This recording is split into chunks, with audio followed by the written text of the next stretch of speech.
Chaliye, namaskar everyone. I hope you are all excited and we have our vacation starting up today only. So let's start the event without any further ado. We have with us Dr. Raj Darbari ji and Dr. Janice Darbari ji. And I would like to ask Mr. Abhishek to introduce the speakers and the event to all of us. Thank you. Greetings everyone, distinguished guests and my dear friends. It is a glorious moment to extend my warm wishes on behalf of the School of International Studies, JNU. I want to convey my heartfelt gratitude to our guests for accepting our invitation and presiding over this seminar. It is an opportune moment to talk about Sri Jagdishwar Nigam ji today.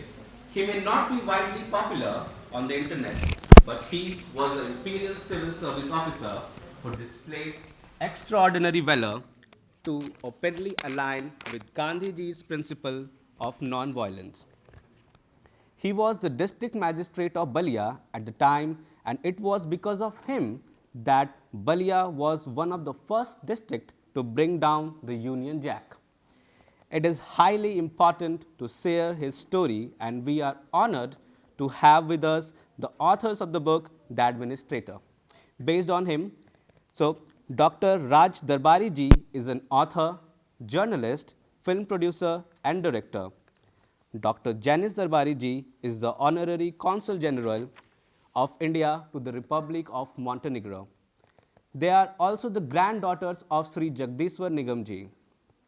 We also have with us Sangeeta Deswal ji, who is yet to join us, who is the retired Deputy Director, Department of Education, Delhi. Now, I would request Dr. Janice Darbari ji to throw some light on the today's topic of discussion. Ma'am, please. Thank you, my dear. Thank you very much.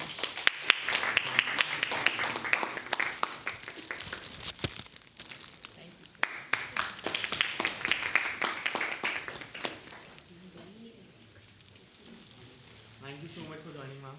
It's always a pleasure to be with all the youngsters out here. Can I have the books, please?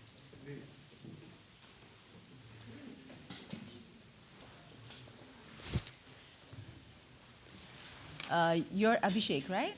Thank you, Abhishek, for the introduction. Let me just show you the cover of the book.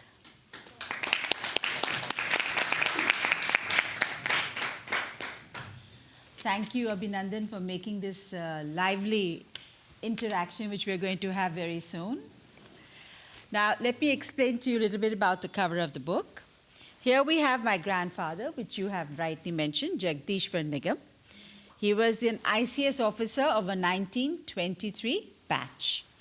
Then we have here Wavell, the commander-in-chief of the army at that time in India, when an ICS officer took on headways, by the horn, the military, the commander-in-chief, Wavell. And then, of course, you have His Majesty sitting in Great Britain and watching what was happening in India. Now, how many of you are history honors students? Or have been, or are in touch with World War I, World War II? Okay. You have. Yeah. I think everyone is. Everybody, yeah. I was just wondering.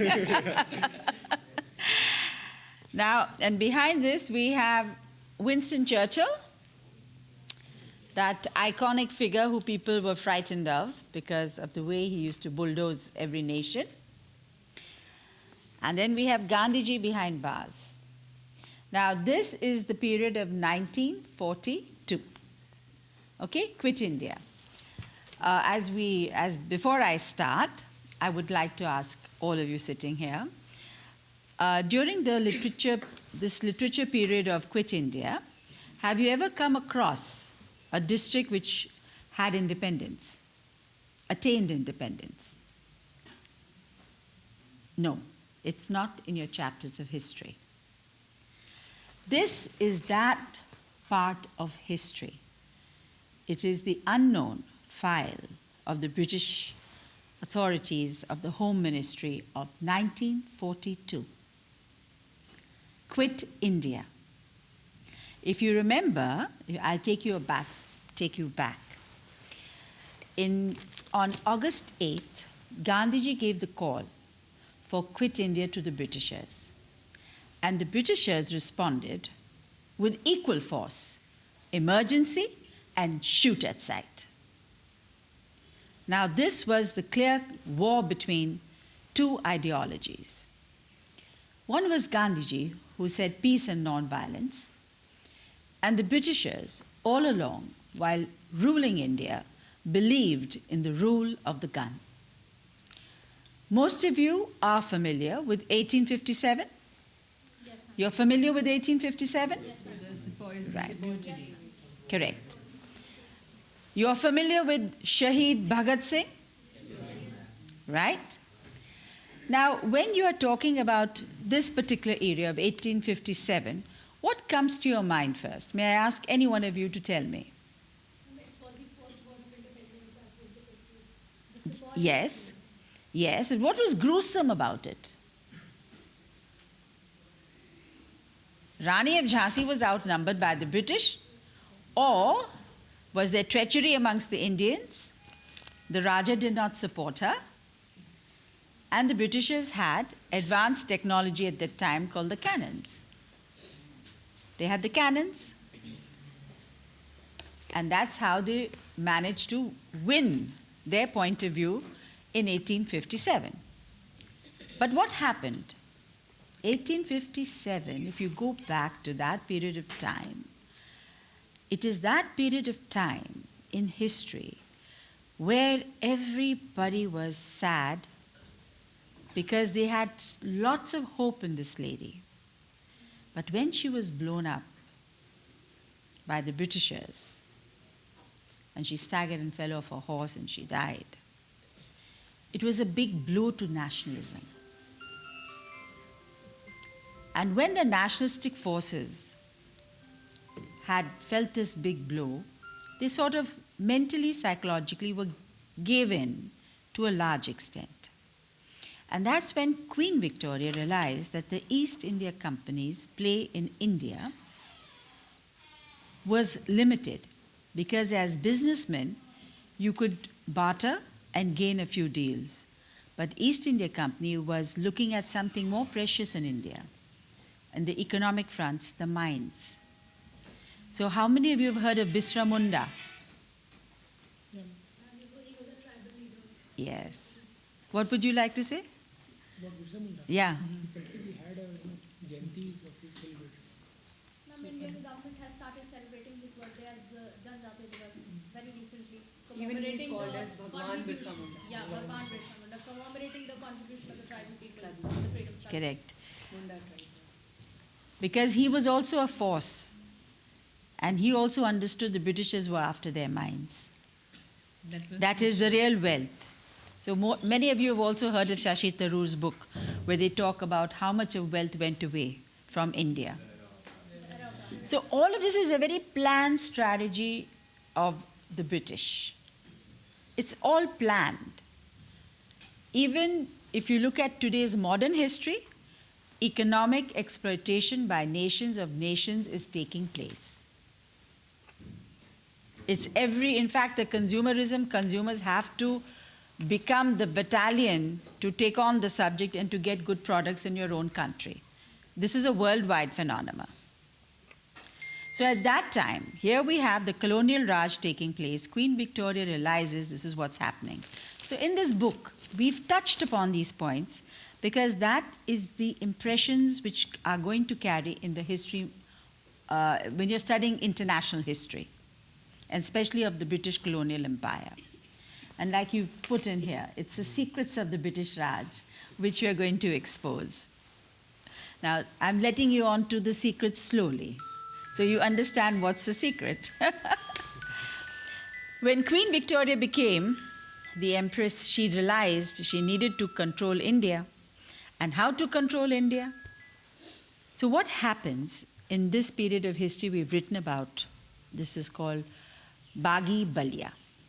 Quit India, 1942. Now, let's come forward from the era. You have Shaheed Bhagat Singh, उसने भी आंदोलन किया, students got together, they raised their voice, but the Britishers shot them down, lathi charge, killed them, put them into jail, tortured them, did everything they could do to break the spirit of nationalism, patriotism. They were hitting out at these two main forces of life, which keeps a nation going. Now, in 1942, when the Britishers realized Gandhiji meant business, but they also meant business. That's why they said emergency, shoot at sight.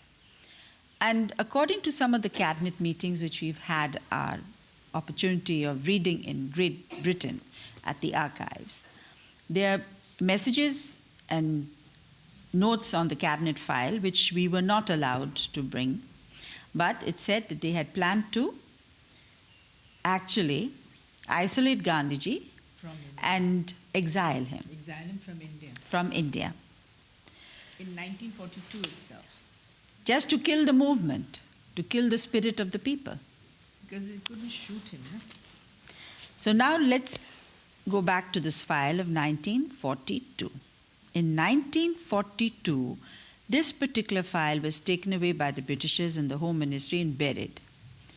It was buried, why? Because it talked of a revolution of an ICS officer. And who established the ICS? Queen Victoria. She put in administration when she saw the mutiny was creating bad blood and people were actually angry with the British. So to pacify them, the ICS was created, the administrators. Because they needed administrators also in a huge part of India. They didn't have enough manpower themselves.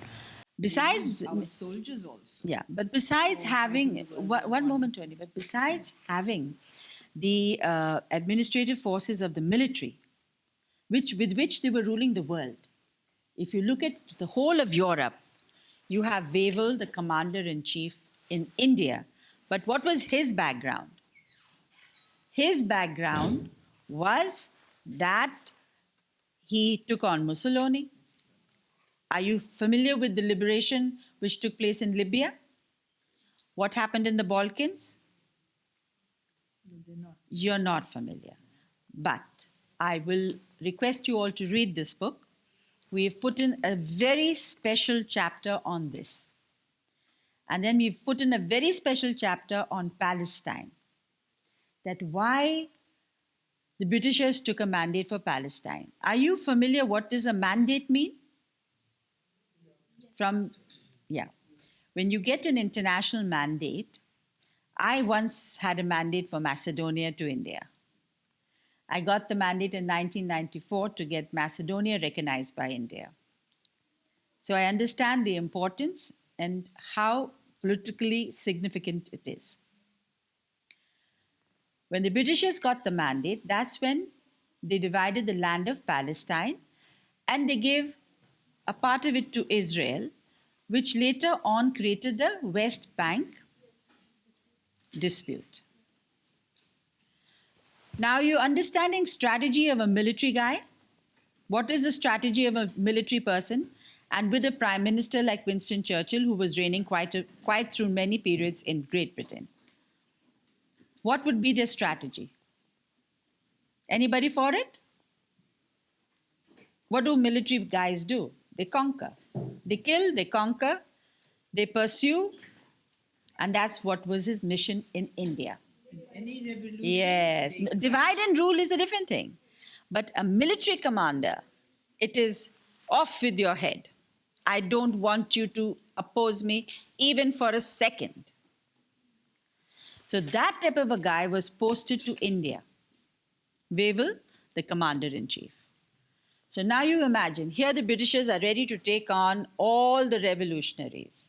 Gandhiji, the mass following of Jawaharlal Nehru, Jinnah, even Jinnah, they didn't spare any Muslims either at that time because it's a matter of ruling. And this whole chapter of history is right in front of my grandfather.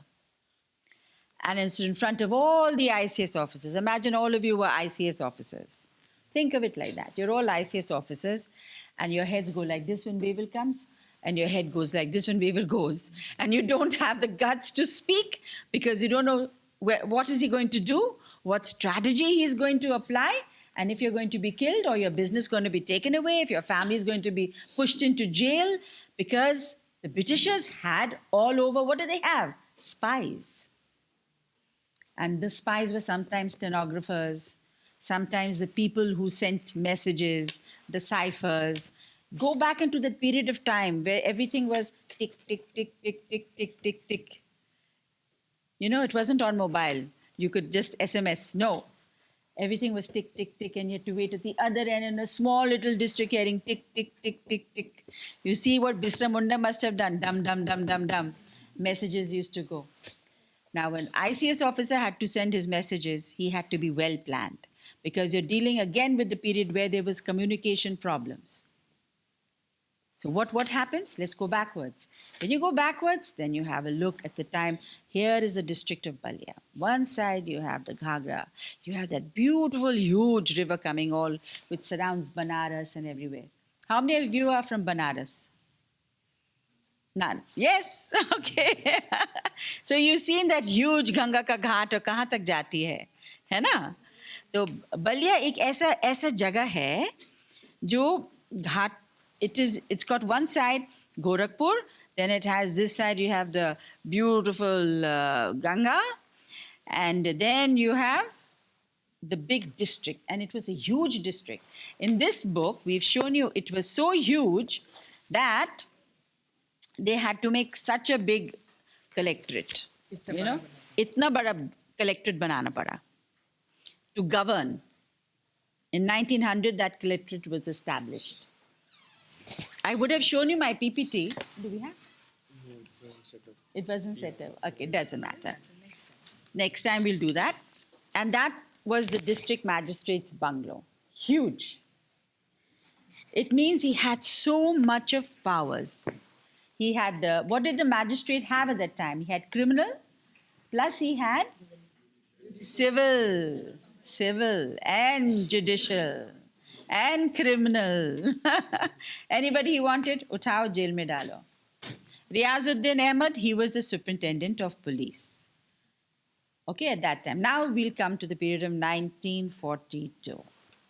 Back to the days, let's count. 8th, quit India. 9th, Aruna Asaf Ali tries to raise the flag. Where? Gwalior tank. Come on, girls and boys. Now, before Bombay. She tries to raise the flag. What do the police officers do? Pick her up, put everybody into jail. Routine. It's a routine for them. Leaders went to jail and the public was shot. So they got dispersed. Gunshots were there, or they sometimes got shot themselves. And the mob just dispersed out of fear. So there was just a two-pronged strategy the Britishers had. So now advancing forward, we come to the 9th. This is what's happened. So, and we had the radio at that time. Samachar aa raha hai ki Gandhi ji arrest ho gaye hain. All the newspapers are full of the news. Gandhi ji arrested, Gandhi ji arrested. People are getting furious. People get up. Kahin band ho raha hai, kahin shutters pulled down ho raha hai. The whole atmosphere is becoming one. And all the collectors had the order, shoot at sight. Now, why I'm talking about these collectors? Because my grandfather was a batch of 1923. Subhash Chandra Bose was the batch of 1921. He took to the guns. That was his ideology. He resigned and then he took to the guns and said, we have to bring in the military to combat military. But what would a bureaucrat do? He said, I will bring peace by the power of the pen. Now, do you think it is possible to bring peace through the power of the pen? I'm going to ask you to speak now. It's recognizing your powers as an ICS officer, how to use them. This is something we all have to learn when we are in a seat of power. How do we use our power? Do we use it for peace? Do we use it for good? Or it's like some officers even say today, if the top tells me do this, do I have to do it? Who do you turn to? Your own self, your own inner self, your conscience. that tells you what is the right thing to do. And that's what Jagdishwar Nigam did. It was a story that happened when he was only 7 years old. His father was a leader in the court, and he didn't want his son to join the Krantikari, not to become a revolutionary. He said we have to be something else, something new. So when he took his child to the court, he said, see the reality of this life that I am living. I have to take down those horrible orders where they go against the Indians and there's no justice. So when the child saw injustice taking place, how would you react? How would you feel? So he said, Papa, I'm going to be sitting in that seat. I'm not going to be this side. So the father said, but how are you going to do it? He says, I don't know, but I'm going to study very, very hard and reach that seat. So his whole mindset, his mind, his body, his heart and soul got immersed into that kind of energy, that power that comes to you. And all of you sitting here have that power, but we don't invoke it. So at the age of 7, when he starts invoking it, then he tells his dad, when I sit in that magistrate's office, I will teach them how to give justice. And if they don't stop the atrocities on the Indians, what I'm going to do is transfer the power. Because I can do it as that ICS officer. He sort of started learning what kind of powers he had, how to use them. And he told his father, I'm going to transfer the power and the whole of India will be proud of me. You wait and see.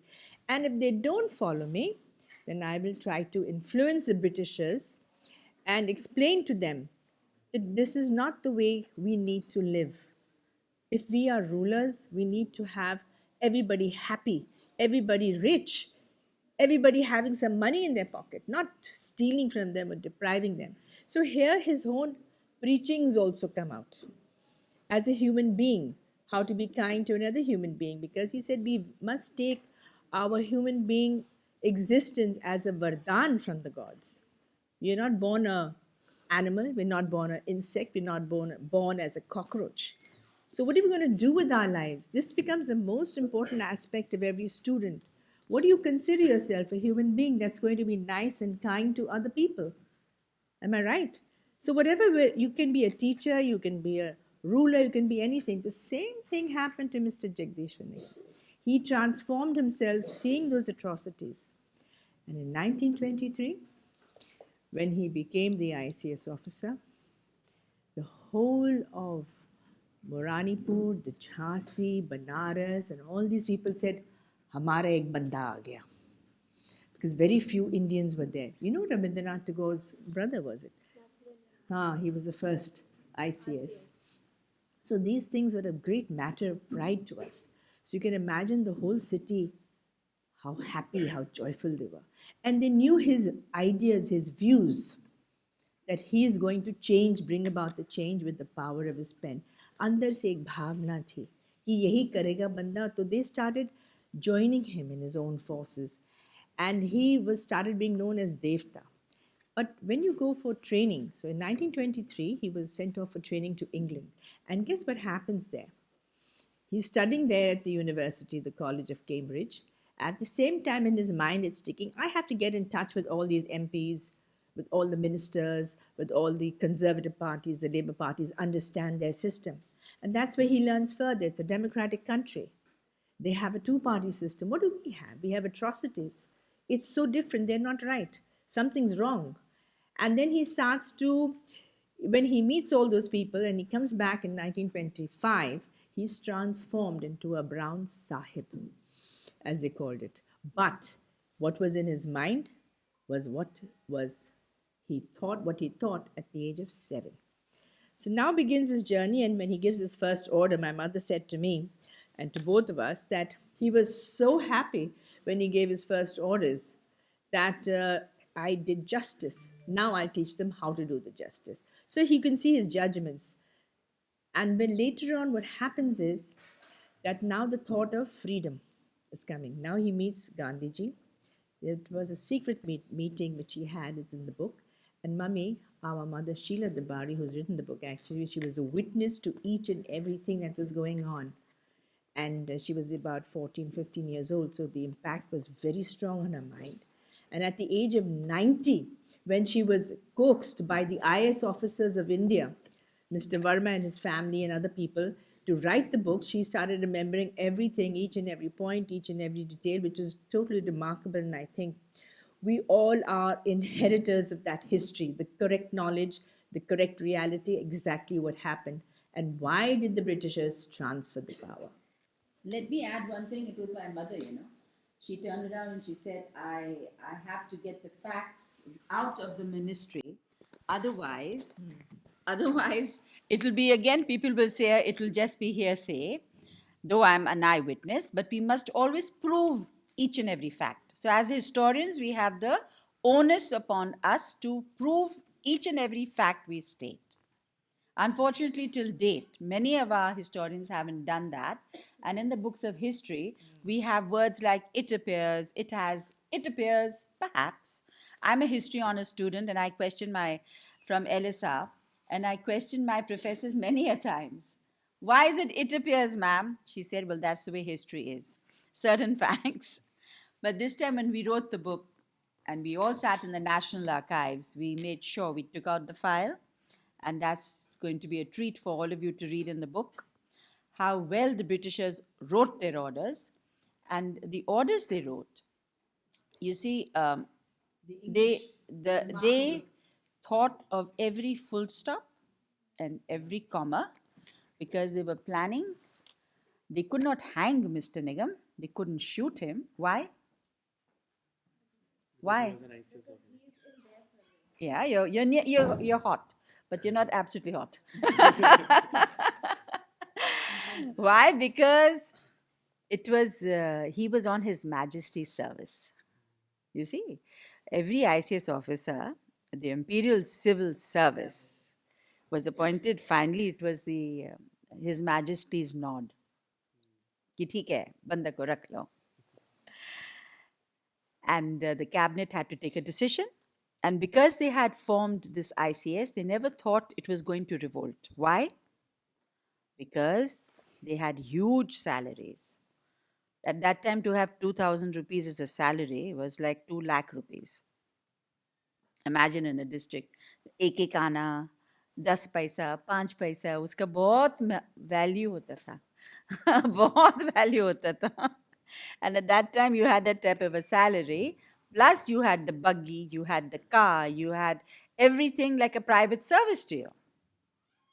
So you were like a mini Maharaja created by them in India to rule.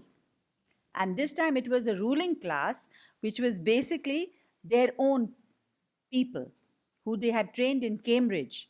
Nana went to Cambridge. He was trained there for 2 years. He was even taught how to do the waltz, how to do the foxtrot. Thank you very much. So you can imagine everything they thought of. And where my grandfather lived, it was one of the posh areas, the Hampstead Heath in London. How many of you know about London? I don't know. But when he stayed in London, and in fact, they also had the person who owned that house had a very beautiful daughter. They used to make sure that they had these very beautiful, enticing young girls as hostesses, so that somebody would fall into the love trap. Couple of officers did. My grandfather was already married when he went, and he used to always tease my nanny. I had a wonderful hostess.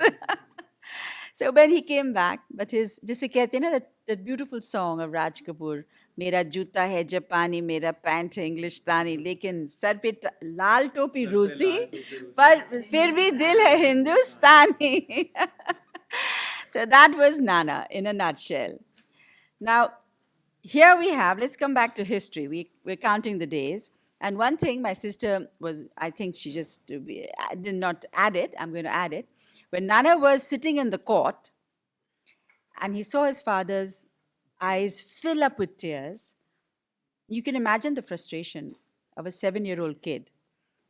The father used to make the chapatis and was taking him to school, doing everything for the little boy to train him to become an ICS officer, to train him to want to sit down and write and take on the Britishers on their same ground. So he asked the little boy when he wiped his tears, Beta, what do I do? He said, Papa, मैं एक दिन वहाँ बैठूंगा और न्याय दूंगा। और बोला ऐसे, बबुआ कैसे करोगे? How will you do it? He said, मैं आंसू उनके पोंछते हुए बोलते थे, मैं इतना पढ़ूंगा कि सबको पिछाड़ दूंगा। दृढ़ निश्चय at the age of 7. The famous saying is very true. The child is made by the age of 7. अगर आप लोगों में भी दृढ़ निश्चय है तो आप भारत का जो भविष्य है वो आपके हाथ में है और आप पूरा भविष्य को बदल सकते हैं. As you visualize, you can make India that way. And that vision has to come with knowledge also. You must know how to bring it about. Now what happens with Jagdishwar Nigam is when he... Coming down the countdown, let's now come closer to the mystery. How it happened? How does it happen? I'm quite sure I can see so much of eagerness on their faces and in their eyes. What is the story? How did he do it?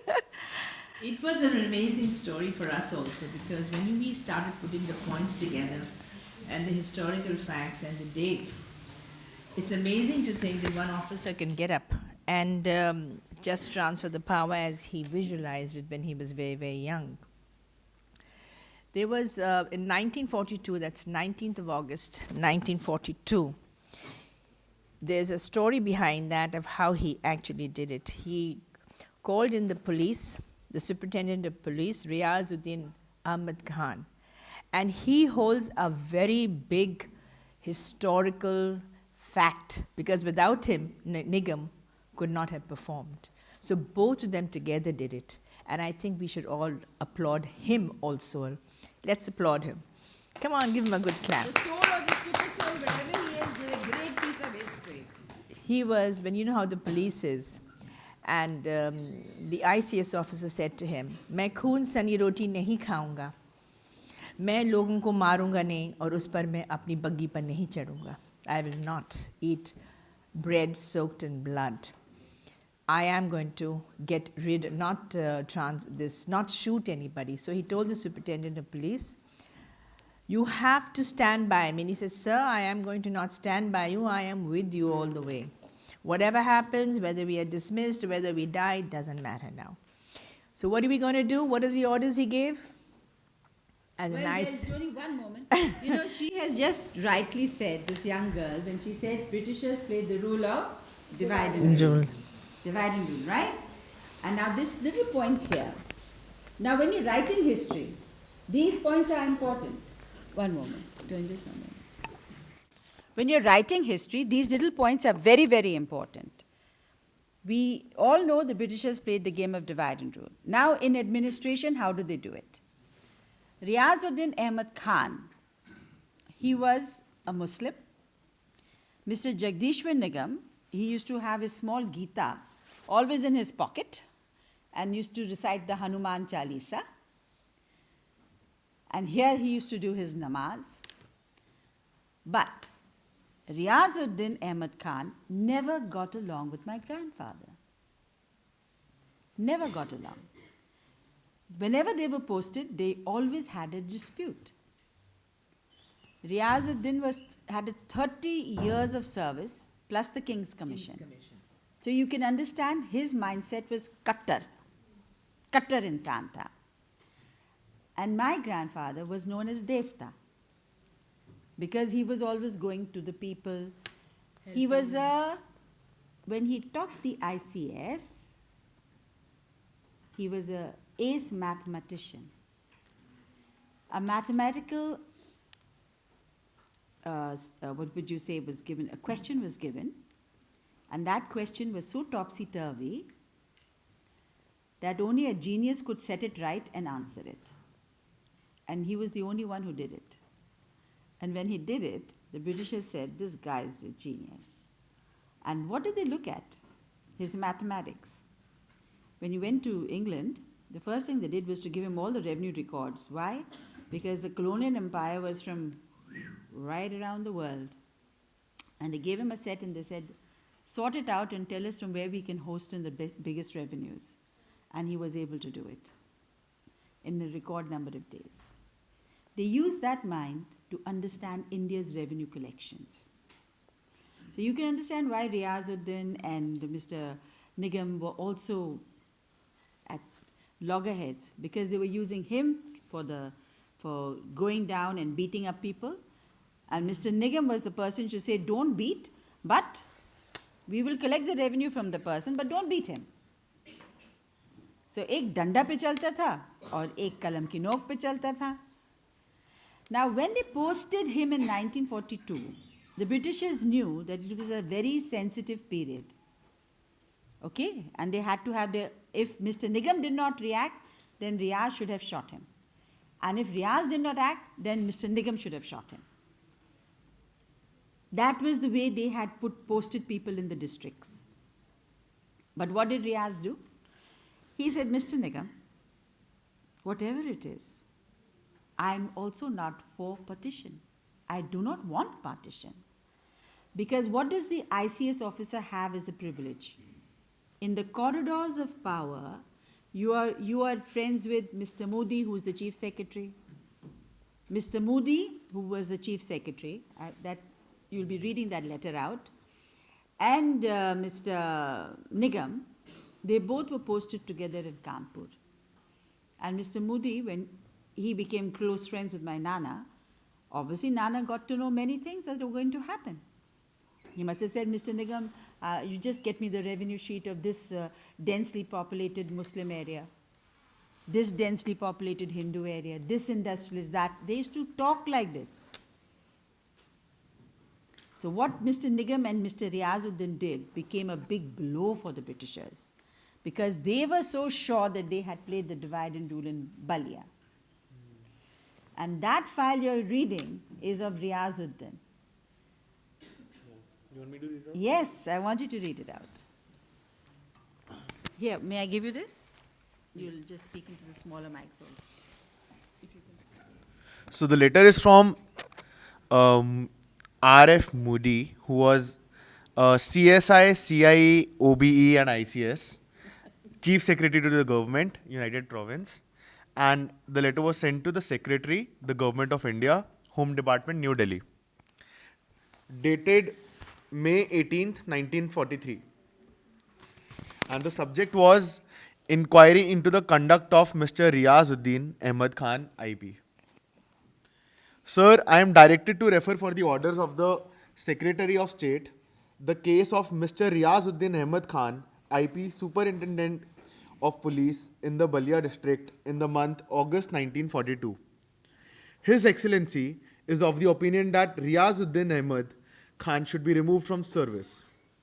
In this connection, I am to refer you to my confidential letter number 100011544, 42 dated April 19, 1943, setting forth the case against Mr. Jagdishwar Nigam, ICS, magistrate in the district for the same month. The letter in which His Excellency recommends that Mr. Nigam should also be removed from service contains a summary of events in Ballia. Therefore, it is not necessary to repeat here. A copy of that letter with its enclosures is enclosed for ready reference. Point number 1. You issued circular instructions to police, the meaning of which conveyed the impression that resolute resistance was not to be offered to demonstrators and that surrender was preferable to make a fight for the safety of government personnel and property committed to the charge of the police force. Second, during August 13, 14, 15, you received information of serious demonstrations against various railway and police stations in the rural areas. You, instead of forming effective mobile columns of police, dissipated in a wasteful and ineffective manner the reserves of armed police at your disposable action, which an intelligent appreciation of the situation would clearly have indicated to be dangerous and unwise. Third, the crowd caused considerable damage in Ballia town because of your irresolute resistance of your local police. You ordered certain police officers to deposit their government firearms in police reserve lines, thereby rendering them and the property in their charge more than ever vulnerable to attack. That's against the shoot at sight orders. Shoot at sight orders. Jagdishwar Nigam order. Yeah. So this is unparalleled in history. I mean, there's never been an officer that's going against the whole British Empire, including the king. So it was a very big, bold step. And One moment. You have to speak into this. Like I said, this was against the British's orders of shoot at sight. And when you say "मैं खून सनी रोटी नहीं खाऊंगा," he not only said it, but he meant it. So when he told Riazuddin Ali Khan that kindly deposit all the guns in the police line, in the Ballia police line. So everybody who read this order afterwards went in for a great shock, especially the administrators in England. this Now, is unparalleled in history. Stuart In Emery. world history at that time, you don't have a single bureaucrat who's had the guts to write to the Prime Minister or to the military commander or to the Chief Secretary or to the governor. He wrote that order. Just read it once again so it's clear in their mind That what is this order? What is this order? Yeah. without this order you can't do transfer of power. So he did everything legally. Not just by his mind or his heart, but everything legally, step by step. he went. The crowd caused considerable damage in Ballia town. Because of your irresolute resistance of your local police, you ordered certain police officers to deposit their government firearms in police reserve lines, thereby rendering them and the property in their charge more than ever vulnerable to attack. Right. And the fourth point was, after placing an armed police guard at your residence, you yourself vacated the building, leaving your confidential records in it, and took up your residence in the police lines. The fifth point is, on August 19th, 1942, when serious attacks on houses of civil officials and private citizens had been carried out by demonstrators, you failed to take or order offensive action against the demonstrators, and instead utilize your reserves of passive defense at the police lines. So, what is the meaning of this? What is the meaning of it? It's very clear. They did not strike at the Indian people. And you know how many people walked in? 40,000. 40,000 people walked into Ballia. And for an officer to write, deposit the government firearms in the Ballia police reserve lines, he had to have guts. Today, an officer, if he sees 10 people walk into his office, guard idhar aao jaldi se. You understand? But 40,000 people entering Ballia, this is when the Britishers realized this did not happen overnight. Because everywhere there was emergency, railroad tracks hata diye ja rahe the. Station masters, my mother gave the true story of as an eyewitness because she traveled from that time from Lucknow to Ballia by train. And she couldn't reach Ballia because the military finally came in and helped her. That's a different story in the book. It's a very interesting story. 3 days on that train. She said it was so scary. But then he will be alive or not by the end of it. Because her father never told her that I am going to do this in Ballia. He couldn't even tell his wife, his kids, anybody. Don't come, nothing. So the chief secretary in Lucknow, Mr. Modi, he actually had to give permission to my nani and my mother to travel by train. So he had told the military and all they are traveling, the ICS officers, children and everybody's traveling by this special bogie they used to have. That's a different story. Again, it's in the book. Now, when we come to orders, as an ICS officer, to define your orders and write them down, it means you can be taken to task. But my grandfather was ready for it. He was ready for what he did, and so was Riazuddin Ahmad Khan ready for every action. And if you read the whole inquiry, which is into a volume, into a number of pages, these are just the highlights we've put into the book. It is so interesting. Because from the 8th of August, 9th of August, you didn't put the column here, you didn't do this here, you didn't do that here. And then they build it up, and then guess what happens? 40,000 pieces. What was, when all these people, these Azadi ka people, what were they doing? They were lootifying also, na? Treasury jahan hota tha, to loot lete the. और बलिया में बहुत बड़ा treasury था. Biggest treasury. So when the 40,000 people came up and they said treasury को लूट लेते हैं निगम साहब, Nigam Sahab said, Khabardar luta. And he stood on top of the treasury and he told the 40,000 crore, don't you dare do this. When he said, don't you dare do this, the people stepped back. What type of a thing is this? We should be able to get our money. He said, wait. He asked his deputies, go. Now, what did he enforce? What did he enforce? The Defense of India Act. At that time, he took all the rupees and the notes, counted them, put the serial numbers down, okay? And then he told the police, burn it. So what does the inquiry do? Mr. Nigam, he ordered them to be burnt, but all that money surfaced in Ballia. He legally gave it to the people. All that money, 10,000 rupee notes surfaced in Ballia. And what was his defense? What was his defense? Riazuddin's defense. You must hear Riazuddin's defense. Riazuddin, as you read on, he turns around and tells the Britishers, sir, what can we do? What can we do? You know, the police people, when they were burning it, they put their spikes, you know, their guns and their spikes into the fire.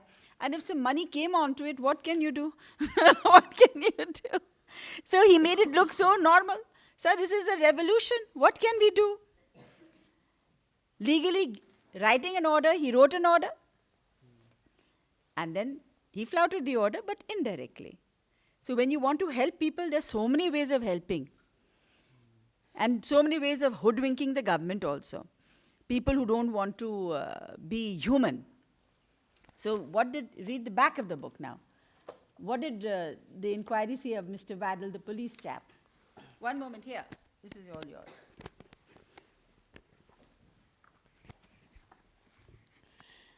This, in fact. Yeah. Just read it from here, from Mr. Waddell. Yeah. A report on Ballia addressed to Sir Hug English, KT, IP Inspector General of Police by G. Waddell, Deputy Inspector General of Police, United Province, Gorakhpur. December 22, 1942. In fact, Mr. R.A. Khan and Mr. Nigam found themselves besieged without any besiegers. That is how smart they had to be. But the British were pretty smart. They got to what actually Nigam did. They turned and said, you did not surrender. One moment. Yeah. You did not surrender seeing the crowd. That's a blatant lie. You actually found yourselves besieged without any besiegers, and that's our inquiry. So what happens on the 19th of August 1942? According to the British orders, Chintu Pandey and Ram Manohar, what's his full name? Roy, they were all jailed, as Gandhiji was jailed. Radhe Mohan Singh, yeah. Gandhiji was jailed, the other leaders were jailed. So Nigam also took Chintu Pandey and put him in jail. You must have heard about Chintu Pandey. The name surfaces. But everybody in Ballia used to say, why wasn't he shot? They could never find that answer, but yet he went down as Sher-e-Ballia. And now what we see is that Nigam makes the orders out legally, unconditionally, to release Chintu Pandey and his friends, who were the leaders. He goes to the jail, he brings them out, and says, Chintu Pandey, you're going to be leader of the parallel government, and now I will transfer the power to you. So he takes him to the collectorate, and Nigam Sahab stands there, takes down the British flag with great honors because he was an ICS British officer. He never forgot the decorum.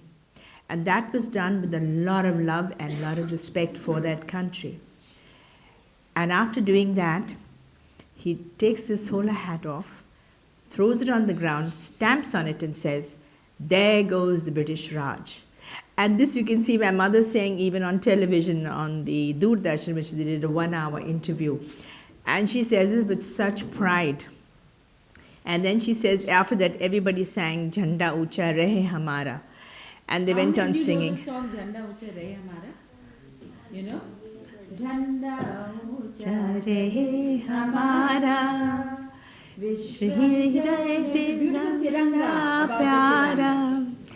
And you know, she says the crowds were jumping and they took hold of my... 40,000 people singing this, and the flag of India with the charkha goes up. Finally flies. Finally flies. You have Kanik Lata being shot dead. You have the 13 people on August 11th in Bihar being shot dead in front of the Samarak secretariat in- in Bihar.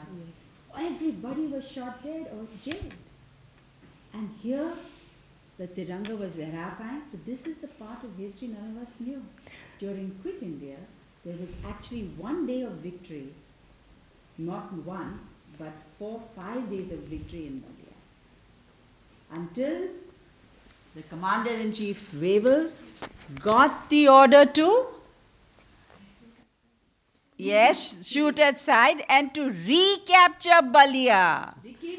It became known as Baghi Ballia. The officers had become Baghi. छोटे मोटे officers, बड़े officers, सब बागी हो गए थे. So this was it's a golden period of that time.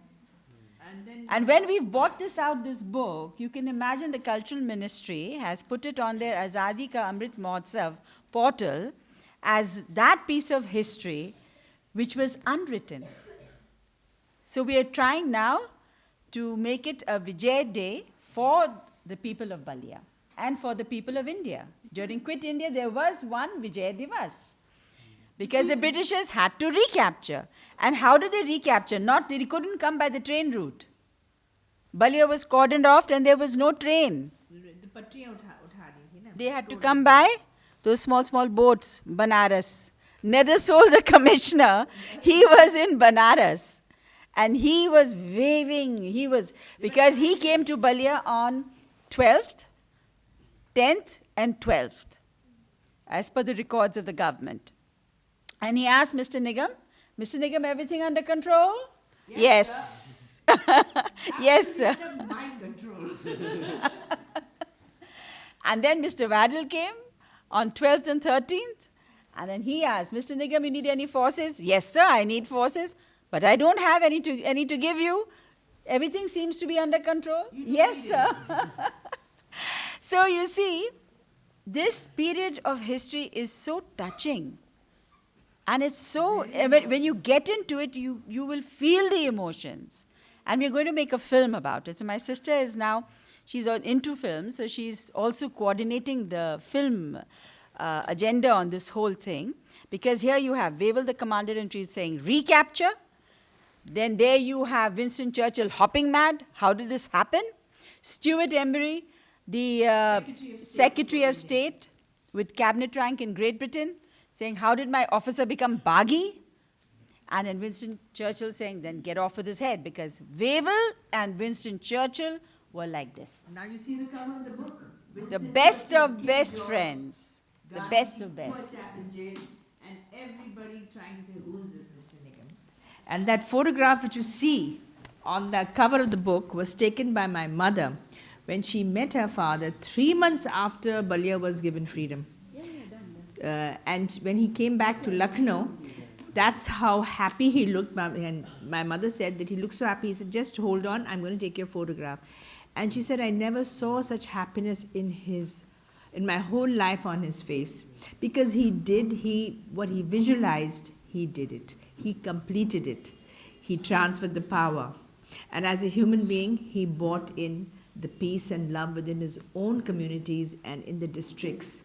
There was no injustice. He had a private thing going on in the morning adalat for people who could not pay and wanted quick justice. He would spend those 2 hours in the morning, my mother used to say, giving quick justice to everybody so that no soul went back unhappy. Now what happens afterwards? What's the story there? To wind it up quickly. I'm winding it up now, I'm going to say. Now, what happens how does the British government react to this whole thing? We find that the Lilith Gao, who was the Viceroy of India, he was Viceroy of India from 1936 to 43, right? Now, what happened? Why did he go away in 1943? Because Wavell said to the Winston Churchill and to the king at that time, he went back to England, he said, I want the heads of Jagdishwar Nigam and Riazuddin Ali Khan. But this Viceroy of India is not taking any action against them. So what am I going? So you make me the Viceroy of India. So from the Chief of Army Staff, he becomes what? Viceroy of India. I never knew that. Did I study this part of history? Did you all know that? I don't think so. It's something that we all need to know now. Now, what happens when Wavell becomes the Viceroy of India? We had a Viceroy Executive Council. And in June 1943, Wavell takes over as Viceroy of India, and that is why Lithuania is still 1943. So 1942, Nigam transfers the power.